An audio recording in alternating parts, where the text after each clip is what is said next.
Well, welcome to a special edition of Sabbath Lounge, and I hope that you are doing well today and enjoying the Sabbath or whenever you find yourself watching this.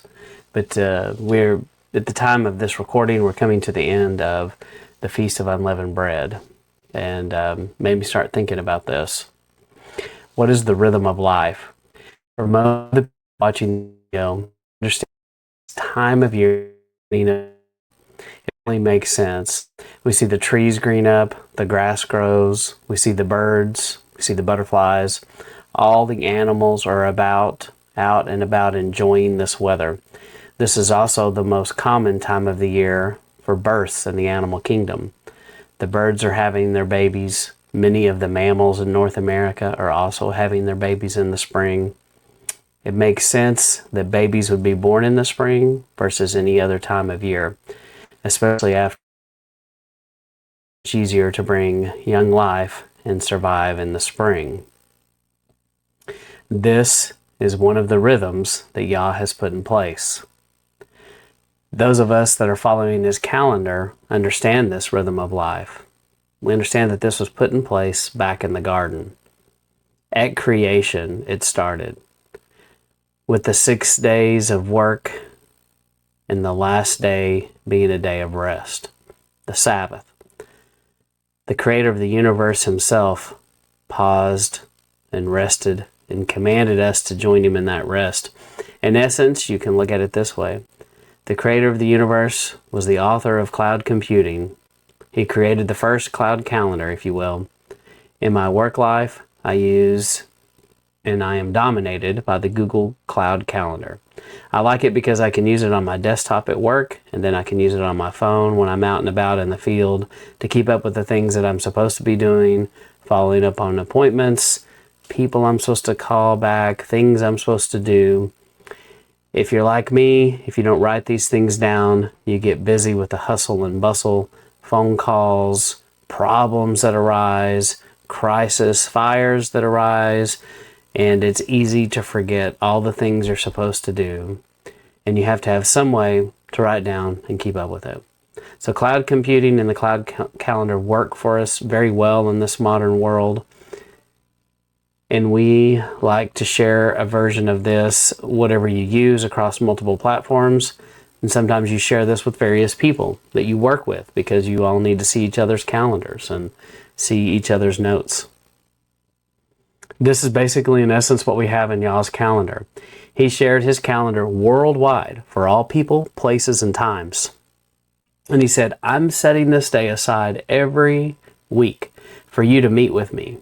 Focus on my word, rest, enjoy family, enjoy not working. Have time to spend on His things, which are people and not things. He's telling us to value His word. People's relationships in this world are sometimes based on things, worldly possessions, and many other things can distract us from focusing on Him. He wants us to set aside this time and dedicate it to Him weekly. Many benefits result from this calendar appointment and us keeping it. The main thing is resting, not working, allowing your body to recoup, having downtime. We often come from this Puritan work ethic mindset that says any slow time or downtime is detrimental, unhealthy, lazy, slothful. But if the Creator of the universe can slow down and needs a day off, it shouldn't shock us that we also could use a day off. So the Sabbath is the first one of these rhythms of life. Almost everything has a rhythm. Even the hum of this computer I'm using now has a rhythm, a pattern to it. There's a pattern in our breathing. There's a pattern in our heart rate. There's a pattern in music. All of these things involve a rest. Think what music would be like if you didn't have a rest between notes. Music without a rest between notes is just you banging wildly on the keys of a keyboard or playing the strings of a guitar just kind of randomly. It doesn't mean a lot, and that's why. Not everyone is a fan of a double kick bass drum found in some heavy metal, or a guitar solo by some guitar virtuoso where he goes on and on and on and on, just nonstop playing. Our bodies, our ears are looking for that rest, for that pause between the notes. That's what makes good music. Good music has a pause, has many pauses, has rest. Babies love it as well. They love the rhythm of the heartbeat, the rhythm of breathing, the rhythm of the rocking chair, the rhythm of the little chair that has a little motor that they sit in and it vibrates. They love it. The intermittent pattern, the repeatability of the pattern. We are programmed from our Creator from birth to love these patterns and to seek these patterns, not only auditory patterns, but also visual patterns. Our Creator put this pattern amongst everything. There's a pattern in the cycle of the trees. They have a season of leafing out, growing, and producing a significant amount of photosynthesis in the growing season to make glucose. Allows them to survive in the summer and give them the food that they need. They also have a period of rest in the winter where they conserve resources. They drop their leaves and spend their winter building up roots to build the things that in the ground no one can see. So much wisdom can be found in the trees. Scripture often compares people to trees. It's easy to see why.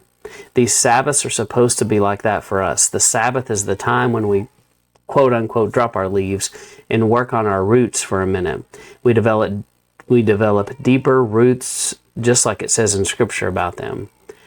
A tree on the banks of a river that's rooted deep in the river of life, the river of Yah's Word. That's what we're to root into, growing stronger and taller to be more beneficial in the kingdom. The Sabbath is a part of this great pattern, this great cycle, this great rhythm that our Creator put into place from the beginning. Not only did He create the Sabbath and His cloud computing system, but He also created the feast. The feast is another one of the moed or moedim that He set apart this time for us to meet with Him face to face, one-on-one, to set aside our agendas, the world's agendas, and to be holy and set apart people, focused on what He wants us to focus on. The world makes this very difficult. Sometimes family makes this very difficult. People ask a lot of questions. They think it's strange. They don't understand why. They have a hard time wrapping their arms and their head around what we're trying to do, why we're trying to do it. They also have many misconceptions about this being bondage, this being Jewish, this being a bad thing, just like most of us did. You and I were once there and thought the same thing. So all of us, it seems to be on different calendars these days. And that's okay. I'm not here to argue which calendar, how to do the moon, how to do your day. But most of us have already ended and are coming to the end of the first half of the spring feast. In the Feast of Unleavened Bread, I hope that you've learned something, and I hope that you've had the opportunity to purge and rid your mind of some bad teaching and some teaching that Yahweh would not have us dwell on. And get rid of the things that were not Yahweh's. Reset your mind and be put on a new course for this new year. Isn't it interesting how the enemy hijacked this idea? We see it as New Year's resolutions today. In some ways, the idea of the New Year's resolution is akin to getting rid of the leaven in our house, getting rid of the leaven of man's teachings and starting clean, fresh, starting over with a new thing. I hope and pray that you've been successful in that quest and that you've been able to do that. Once again, I hope and pray this finds you in a good place. Hope and pray that you pause, that you breathe, and as you blink, that you're reminded of these intentional pauses that our Creator put in our path. We have to have pauses. We have to have a break. That creates the rhythm. There is a rhythm to this life. And I'm so grateful to be on this journey. Every day it makes me feel connected to the Creator, His creation, more in tune with His rhythm, the proper rhythm of life.